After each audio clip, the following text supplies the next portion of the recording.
menurut aku justru wanita itu harus berpendidikan tinggi gitu. Karena kenapa? Karena ada istilah you teach a man, but if you teach a woman, you can build a generation. Gitu. Jadi ketika sebagai wanita yang pada umumnya kita mau nggak mau nanti akan jadi ibu juga, tetap gimana pun aku percaya wanita yang cerdas harusnya nantinya akan bisa mendidik ya anak-anak yang cerdas juga gitu. Tapi apapun itu ya aku percaya dengan kita punya knowledge segala macam, mau nggak mau anak kita tuh akan dididik karena ya ibunya at least ya cerdas gitu kan. Jadi ya aku lihat bukan hanya untuk kepentingan diri sendiri, tapi untuk keluarga juga otomatis pasti akan berdampak. Hai, aku Olivia Louis, founder ibukaya.id, kanal personal finance yang bertujuan membantu para ibu-ibu mencapai kekayaan versi mereka sendiri. Di episode kali ini, sahabat Ibu Kaya, aku mengundang seorang narasumber yang sangat cantik. Kalau dibilang katanya Selena Gomeznya Indonesia, ya. Beliau adalah temanku, terus juga menjadi head online trading di sebuah sekuritas yang ternama, yang dimana hari ini kita mau membahas terkait perempuan dan pendidikan. Langsung aja kita undang Sabrina Raisa. Hai. Sebenarnya manggilnya Sabrina atau Zabrina? Zabrina deh. Oke, Zabrina deh. Ya, apa kabar? Saya pakai Sabrina tapi Apa kabar? Baik. Nih kayak Selena Gomez kan. Akhirnya ya datang juga ke sini. Aku seneng loh kamu mau datang ke sini. Iya dong, demi Olive kita harus support lah ya. Aduh, amin. Makasih. Jadi Zab, gimana, apa kesibukannya nih sekarang? Sekarang sih kebetulan masih sama sih, sama seperti tahun-tahun sebelumnya. Masih kerja di Ciptadana dan juga masih jadi ibu juga. Masih kebetulan jadi mahasiswa juga. Ya semuanya dijalanin sih. Oke, jadi mahasiswanya ambil S3. Wow, luar biasa. Cerita-cerita dikit dong, dulu tuh bisa tiba-tiba terjun atau ke Ciptadana tuh gimana ceritanya? Karena kalau yang aku tahu kalau di YouTube masih seliweran sih. Dulu kan Zabrina sering juga kan di media-media gitu kan, jadi analis. Betul. Mungkin aku sharing sedikit ya. Jadi kebetulan sebenarnya aku tuh waktu pertama kali lulus sekolah, aku tuh sempat udah intern nih aku mention aja di Bank Indonesia. Lalu udah beres sarjana, aku langsung kerja di Bank Indonesia Jakarta. Gitu. Jadi ceritanya abis dari situ tuh aku mulai mengeksplor diri aku. Kira-kira sebenarnya passion aku tuh lebih kemana sih gitu kan. Nah setelah aku pelajarin, dalam arti aku explore diri aku sendiri, kayak aku seneng banget sesuatu yang sifatnya dynamic gitu. Jadi kalau misalnya market ini kan, mungkin aku singgung sedikit, capital market ini kan sifatnya lebih dynamic kan. Aku percaya gak semua, maksudnya dalam arti orang pinter doang nih yang ada di capital market dan kerja di capital market. Sebenarnya orang yang mau update diri, orang yang mau baca berita tiap hari, menurut aku tuh ya itulah pekerjaan di capital market. Karena tiap hari mau dari berapa tahun yang lalu jadi equity research pun sama, sampai hari ini aku pagi-pagi pasti baca berita gitu. Nah terus aku akhirnya kerja pertama kali di salah satu perusahaan sekuritas swasta sebelum Ciptadana, itu jadi equity research analyst. Nah sampai akhirnya kebetulan Ciptadana ini kita punya sister company yang bergerak di bidang media juga gitu. Jadi aku ditawarin waktu itu bisa nggak bantu sebagai equity research analyst dan juga update di market. Jadi kalau misalnya kita pembukaan market itu jam 9 pagi, closing sesi 1 tuh jam 12, sama closing sesi 2 tuh aku tampil nih. Jadi ya gitulah, jadi kerjaan hari-hari bikin report, jam 9 ada pembukaan aku ya sekitar 5-10 menit gitu kan. Nah terus ya udah gitu, jadi ya itu di media berseliwerannya emang karena support ke Ciptadana juga. Nah sampai akhirnya kebetulan di Ciptadana ini mungkin kalau tahun sekarang tuh udah lebih dari 10 tahun. Kamu? Aku. Wow. Lumayan lama ya. Lumayan. Aku aja nikah baru 9 tahun. Nah lucunya ya itu, aku di Ciptadana kalau boleh sharing, jadi ya itu dari aku pacaran, belum nikah, punya anak 1, 2, 3 tuh semua di Ciptadana gitu kebetulan sampai hari ini. Nah terus ya udah jadi dari equity research, terus ya dipercayakan, bos aku bilang lah ya kayak, lu kan kalau di equity research kan lebih ke behind the scene lah ya, di belakang layar. Jadi institutional sales deh, cover foreign sama domestic client gitu. Ya udah, akhirnya aku sempet di institutional sales, and then tahun 2018 tuh boom fintech, financial technology. Balik lagi, my boss bilang kayak misalnya kita tetap nih harus catch up the market kan. Ya udah, jadi akhirnya aku scratch from zero, kita bikin apps, online trading platform. Dan sampai hari ini aku masih kita expand bertahap lah gitu untuk pengembangan si online trading platform ini. Wow, seru banget ya. Tapi awalnya juga dari Bank Indonesia loh, luar biasa. Terkait dengan tadi perpindahan perusahaan itu, terus nyobain juga kan tampil di TV dan lain-lain. Yang aku masih emes adalah di tengah kesibukan bekerja dan juga berkeluarga, apalagi sekarang anaknya baru nambah 1 kan, masih sempat-sempatnya ya sekolah terus. Itu gimana tuh ceritanya? Sekolah sebenarnya aku tuh orangnya lebih ke micromanage. Jadi ceritanya. Jadi aku tuh aku sering cerita kalau aku tuh lebih kayak 2 tahun, 3 tahun, 5 tahun, bahkan 10 tahun tuh aku udah kayak ngedesain. Kayak aku tuh mau jadi apa sih gitu ya. Bahkan ketika aku SMA tuh aku udah tahu nih kira-kira aku bakalan masuk jurusan apa yang aku nanti bisa kerja jadi ini gitu. Nah, jadi ceritanya mungkin di sekitar waktu aku masa kuliah ya gitu, aku udah targetin di usia berapa aku harus beres S1, kerja dulu, karena menurut aku ya ini pilihan ya. Kadang ada orang kan S1 beres langsung S2 kan. Kalau aku merasa aku tetap butuh yang namanya experience gitu kan. Jadi aku terjun di lapangan pekerjaan, terus by the time ketika aku udah lumayan maksudnya di bidang yang aku suka, baru aku ngambil S2 gitu. Jadi ceritanya pokoknya itu tuh udah yang aku desain di masa 10 tahun aku yang lalu gitu. Bahwa aku emang at the end of the day aku bakalan ngambil S3 ini gitu. Gitu. Oke, menarik. Jadi tadi karena kamu orangnya micromanage gitu ya, bahkan kamu sudah merencanakan dari SMA tuh kamu harus ambil jurusan ini karena kamu mau bekerja di sini. Itu gimana ya bisa? Jujur ya, aku dulu waktu kuliah itu karena diajakin teman. Sebenarnya aku mau kuliah, tadinya aku mau ambil di universitas lain, jurusan lain. Terus temanku nelpon. Dia bilang kayak, kan dulu aku masih syuting kan, kerjanya syuting FTV, sinetron. Temanku nelpon, temanku ini juga di dunia entertainment. Dia bilang kayak, Liv, lo harus masuk di universitas ini aja. Universitasku, Universitas Mustopo. Karena gue juga mau join di situ. Di situ banyak artisnya, jadi ada beberapa pelajaran yang kalau mau izin tuh gampang. Dia bilang kayak gitu. Itu satu. Yang kedua, Universitas Mustopo tuh keunggulannya adalah untuk semester-semester awal kita tuh ada waktunya. Jadi lu mau jadi anak pagi atau mau jadi anak siang? Kayak eksekutif kelas ya? Iya gitu. Jadi kalau yang lain kan misalnya kita ambil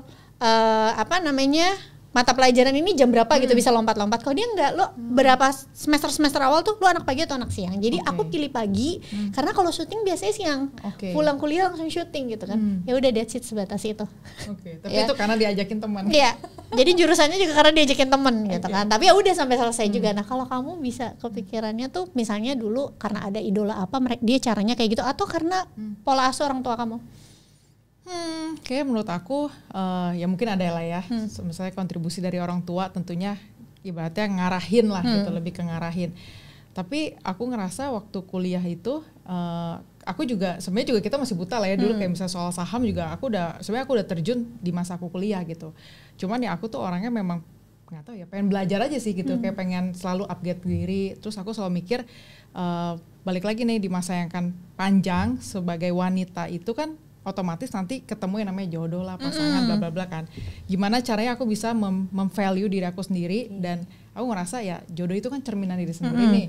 Jadi ya balik lagi kayak misalnya jurusan segala macam, aku ngerasa ya aku harus ibaratnya ya itu ngedesain dari 10 tahun lalu. Terus aku udah listin company apa yang pertama kali aku mau terjun tuh di mana sih gitu. Jadi ya ibaratnya aku ada ngedesain buat diri sendiri gitu. Oh, keren banget. Jadi ya untuk para generasi Z, kalau mau berharap punya pasangannya seperti apa, jangan lupa tingkatin value diri juga ya. Betul. Jangan pengennya punya pasangan kayak apa, scroll TikTok terus rebahan terus ya hari-hari. Oke, menurut kamu nih gimana sih pandangan kamu tentang anggapan bahwa perempuan itu nggak perlu dia punya pendidikan tinggi, ngapain sih pendidikan tinggi-tinggi, ujungnya juga di dapur gitu katanya? Kalau aku sih ya udah pasti nggak setuju, karena kebetulan aku nggak menjalankan hal seperti itu. Menurut aku justru wanita itu harus berpendidikan tinggi gitu. Karena kenapa? Karena ada istilah you teach a man, but if you teach a woman, you can build a generation. Gitu. Jadi ketika sebagai wanita yang pada umumnya kita mau nggak mau nanti akan jadi ibu juga, tetap gimana pun aku percaya wanita yang cerdas harusnya nantinya akan bisa mendidik ya anak-anak yang cerdas juga gitu. Karena bagaimanapun juga kita aku berpikir alokasi waktu yang bisa kita berikan itu kan otomatis ibu itu lebih banyak dibandingkan sebagai seorang ayah gitu ya. Yang kita tahu ayah itu lebih banyak ya mencari nafkah di luar. Ibu ini kan ya bukan prioritasnya itu sebenarnya.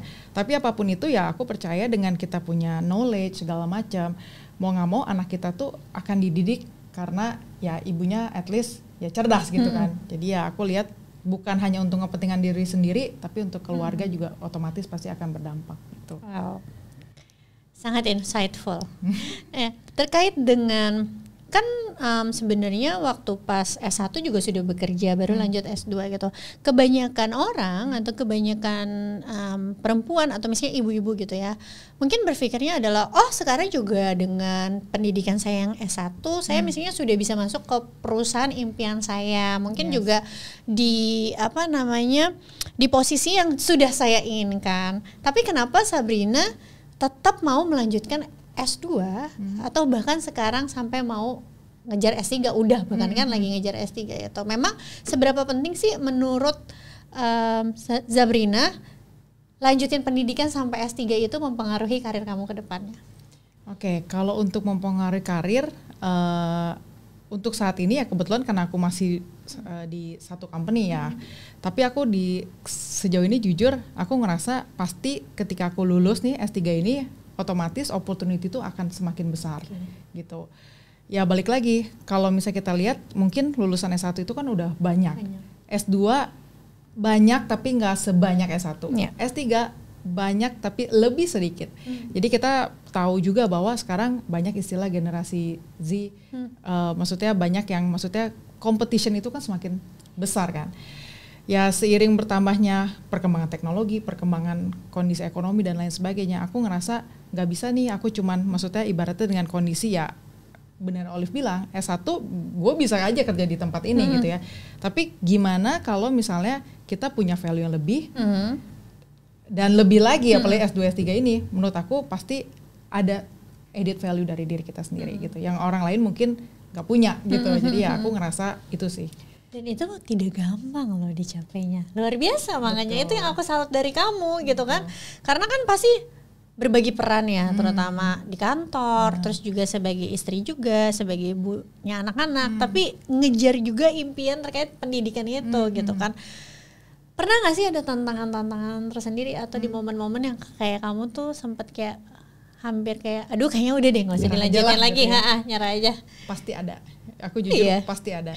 Tapi balik lagi, I was really lucky.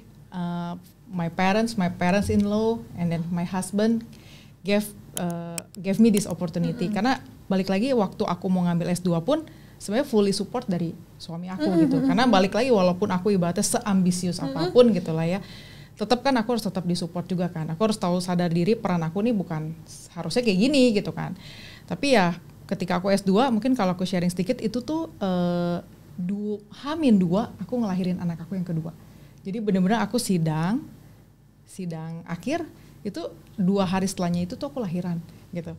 Yang menurut aku ya susah-susah gampang ya, aku sendiri juga udah deg-degan nih mau ngelahirin kayak gimana gitu kan. Tapi ya karena aku ngerasa aku sangat disupport orang-orang sekeliling aku, jadi aku ngerasa seberat apapun aku ngerasa aku bisa jalanin gitu. Jadi yang paling penting sih menurut aku tantangan pasti ada, waktu udah pasti karena alokasi waktu ini kan sulit banget kan. Tapi yang pasti karena dukungan itu dari orang-orang sekeliling yang menurut aku yang bisa bikin aku sampai hari ini gitu. Ya.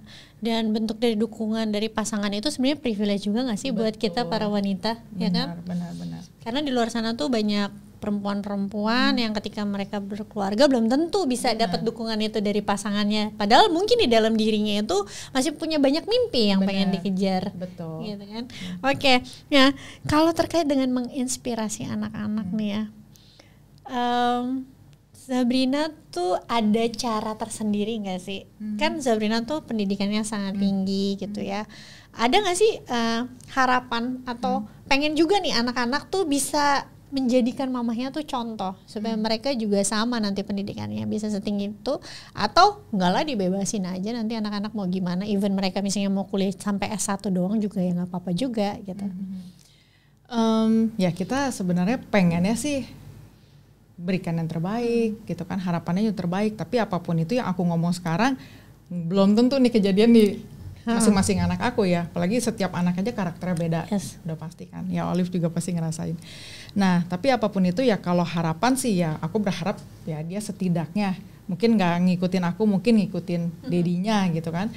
Tapi kalau kita sendiri, kebetulan aku sama pasangan mempercayakan lah kalau misalnya memang ini anak ya lebih bisanya dominannya lebih kemana, kita tetap support sih gitu. Jadi nggak yang saklek banget gitu ya, bahwa dia harus jadi panutannya tuh orang tuanya. Mungkin kita lihat dia punya inspirasi lain atau gimana ya, kita support aja sih. Oke. Sekarang itu karena eranya sosial media ya, banyak generasi muda tuh bisa mengakses segala macam bentuk informasi, atau mereka jadi punya idola-idola lain selain orang-orang yang biasa tampil di TV gitu ya, misalnya influencer-influencer tertentu dan lain-lain. Dan tidak jarang karena kemajuan teknologi ini, banyak juga orang-orang yang menganggap bahwa sekarang itu, zaman sekarang lo mau sukses tuh nggak perlu deh pendidikan tinggi, ya kan, bikin konten aja di rumah gitu kan, dan sebagainya gitu. Dari Zabrina sendiri ada nggak sih pesan sebenarnya untuk generasi muda khususnya perempuan bahwa pendidikan itu masih penting loh, terutama untuk masa depan kita? Ya, memang nih kalau kita bilang agak perubahan zaman tuh benar-benar luar biasa ya. Yang Olive mention itu nggak salah, karena memang pada praktiknya banyak juga kita lihat generation Z itu yang ibaratnya mereka bisa sukses tanpa mereka mengklaim bahwa nggak usah sekolah kok, nggak usah pendidikan tinggi gitu ya. Tapi aku percaya bahwa ada pesan dari Nelson Mandela, pendidikan yang tinggi itu adalah satu-satunya cara, senjata ampuh untuk kita bisa merubah dunia gitu ya. Karena apapun itu menurut aku, apa yang kita pelajarin, apa yang kita dapat di dunia pendidikan itu tetap menjadi value yang sangat penting. Karena walaupun misalkan let's say orang-orang tersebut ya udah bikin content creator aja bla bla bla, itu nggak salah, aku juga nggak ada ini ya. Tapi tetap menurut aku seseorang yang punya pendidikan tinggi itu tetap bisa menjadi apa ya, value yang nggak bisa dinilai gitu kan. Value yang nggak bisa dinilai dari ya mau dari materi, mau dari apapun gitu, karena tetap ya itu jadi basic yang kita punya gitu, dibandingkan orang lain yang mungkin nggak punya gitu. Jadi menurut aku sih ya tetap penting lah gitu. Ada nggak sih sebenarnya menurut Zabrina terkait pola pikir yang misalnya benar-benar dipengaruhi antara orang yang misalnya mengenyampingkan sisi pendidikan sama orang yang benar-benar mengambil pendidikan gitu ya, misalnya sekedar terkait problem solving atau pemecahan masalah di sebuah perusahaan? Nah yang aku pelajarin, mungkin aku jadi kepikiran, jadi di S2 S3, kalau S1 tuh lebih ke teoritis gitu ya. Kalau S2 S3 menurut aku tuh kita dituntut ataupun kita dipercayakan untuk lebih ke critical thinking gitu. Karena yang aku pelajarin S2 S3 itu lebih ke case study. Jadi inilah apa yang membedakan S2 dan juga S1 gitu at least. Apalagi S3 gitu. Kayak kita harus bikin yang namanya novelty ataupun kebaharuan. Jadi gimana caranya, ibaratnya kita tuh ya baik dari sisi update kondisi yang saat ini gitu ya dan lain sebagainya tuh jadi satu peran penting gitu. Makanya apalagi kalau misalnya di dunia kerja, kalau aku hubungkan gitu, kayaknya bisa lebih kritis gitu dari sisi pola pikir gitu dibandingkan yang mungkin yang tidak mengenyam pendidikan tinggi gitu. Dari pola pikirnya juga menurut aku sih beda sih ya. Karena aku berasa banget teman-teman mahasiswa yang seangkatan aku baik di S2 ataupun di S3 itu kebanyakan tuh beda lah dari in terms of the pola pikir gitu. Oke. Pertanyaan terakhir dari aku karena Zabrina itu seorang leader ya, perempuan juga gitu. Oke, pertanyaannya adalah apa yang membuat Zabrina bersyukur terakhir sebagai perempuan yang akhirnya itu terakhir sebagai perempuan ini ternyata jadi kelebihan ketika Zabrina menjadi leader di sebuah tim? Berat nih Olive. Apa ya? Ada yang bilang kadang kalau jadi wanita justru dikesampingkan. Tapi kalau menurut aku pada kenyataannya ya, karena ini kalau kita tarik mundur lebih spesifik lagi, tadi Olive mention kalau misalnya wanita itu lebih banyak jadi ibu rumah tangga. Oke, wanita itu ibaratnya jarang nih yang mau terjun ke dunia kerja dan lain sebagainya. Aku bersyukur sekali aku dilahirkan sebagai wanita, terus juga kebetulan juga ibaratnya jadi blessing juga ya, bisa ya jadi leader segala macam karena persaingan aku makin sempit, ya kan? That's why I think gimana cara aku bisa nge-value diri aku sendiri, satu-satunya cara adalah balik lagi pendidikan aku harus tinggi gitu ya, karena gimana cara membedakan antara kita satu sama lain, ya selain ya mungkin orang bilang parasnya yang cantik ataupun ya secara etika, attitude dan lain sebagainya. Menurut aku ya salah satunya value yang bisa kita naikkan ya dari sisi education. Gitu. Terima kasih, pertanyaannya agak berat ya, tapi oke banget jawabannya. Oke, itu dia perbincangan kita di episode kali ini, sahabat Ibu Kaya. Seru banget dan very insightful banget tadi dari Sabrina.